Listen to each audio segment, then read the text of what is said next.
दोस्तों, आप सभी को मैंने पहले सूचित कर दिया था कि 24 से 25 और 25 से 27 इन तारीखों में दो नोटा वार्निंग जारी करवाए गए थे डीआरडीओ की तरफ से। बताया जा रहा था कि इस दौरान दो मिसाइलों का टेस्ट होना है, जिसमें कुछ संभावित मिसाइलें थी जो मैंने आपको बताया था। अस्त्रा मिसाइल का एयर वर्जन या फिर ग्राउंड वर्जन, इसी के साथ साथ एक्सआरसैम या फिर हमारी हाइपरसोनिक मिसाइल।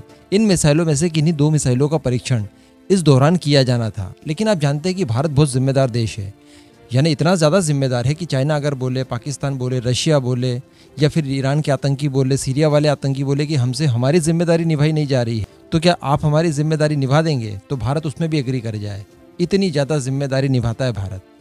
और मैं आपको बता दूं कि ये नोटा वार्निंग हमारी यूं ही चली गई, यानी इस दौरान कोई भी टेस्ट नहीं किया गया। अब इसके बारे में मैंने बहुत पता करने की कोशिश की, क्योंकि आप लोग भी बार बार मुझसे पूछ रहे थे कि जब नोटा वार्निंग जारी करवाई गई तो टेस्ट क्यों नहीं किए गए। तो मैं आपको बता दूं इसका सबसे बढ़िया आंसर कि रूस यूक्रेन के बीच में जो युद्ध चल रहा है इस समय, इस दौरान भारत किसी भी तरह का कोई मिसाइल परीक्षण नहीं करना चाहता था। एकमात्र यही कारण मुझे अभी तक मिल पाया है। मैंने कुछ लोगों से पूछा भी, तो सभी का जवाब केवल यही था। इसके अतिरिक्त और कोई इसका जवाब नहीं है कि क्यों डीआरडीओ ने इस दौरान मिसाइलें टेस्ट क्यों नहीं की, क्योंकि ये काफ़ी बड़ा मामला है। रूस यूक्रेन का वॉर सीधे हमें इफेक्ट करता है। दूसरी बात, यूएनएससी में भी इसको लेकर सवाल जवाब किए गए, कई सारे प्रस्ताव लाए गए रशिया के खिलाफ। ऐसी परिस्थिति में भारत किसी भी तरह का एडवेंचर शायद नहीं करना चाहता था। हालांकि इससे पहले भी कई नोटा वार्निंग यूं ही हमारी चली गई है, और उस दौरान बड़ी बात यह थी कि किसी भी देश के बीच में युद्ध नहीं चल रहा था। लेकिन इस युद्ध से कहीं ना कहीं हम लोग भी कनेक्टेड हैं, तो मेरे हिसाब से यही कारण रहा होगा कि इस दौरान मिसाइलों का परीक्षण नहीं किया गया। लेकिन आप सभी जानते हैं कि इस दौरान जितनी भी मिसाइलों का परीक्षण किया जाना था, ये हमारे लिए टेस्ट करना बहुत ज़्यादा ज़रूरी है, क्योंकि जल्दी ही इन्हें और ज़्यादा टेस्ट करके ऑपरेशनल करना है। इनकी ज़रूरत बहुत ज़्यादा है हमें।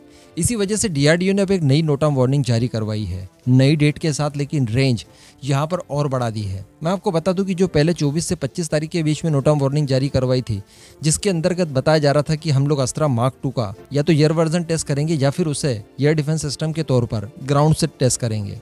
इस नोटा वार्निंग के दौरान जिस तरह की लेंथ रखी गई थी, वो लेंथ थी 170 किलोमीटर लंबाई में, और जो चौड़ाई थी वो थी 95 किलोमीटर। अभी बताया जा रहा है कि जो नया नोटा वार्निंग जारी करवाया गया है, यानी मार्च मंथ में 6 से लेकर 7 मार्च के बीच में, इस दौरान बताया जा रहा है कि 320 किलोमीटर की लंबाई रखी गई है और चौड़ाई 95 किलोमीटर से रखी गई है। यानी एग्जैक्टली वही वाला नोटा हमने शिफ्ट कर दिया है आगे।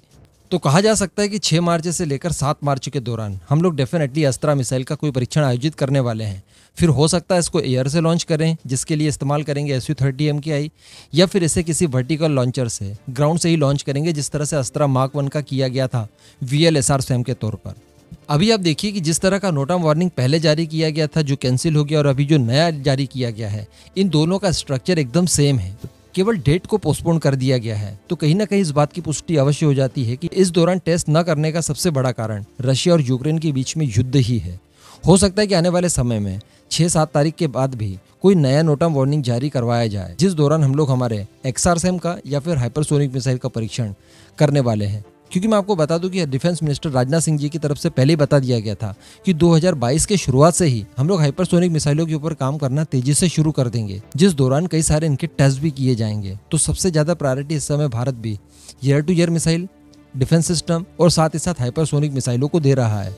तो यकीनन इनके टेस्ट आने वाले समय में आप देखेंगे। होली के दौरान डेफिनेटली इस बार डीआरडीओ दिवाली मनाने वाला है। बाकी इस पूरे मुद्दे पर आपका जो भी मानना हो, नीचे कमेंट करके जरूर बताइएगा।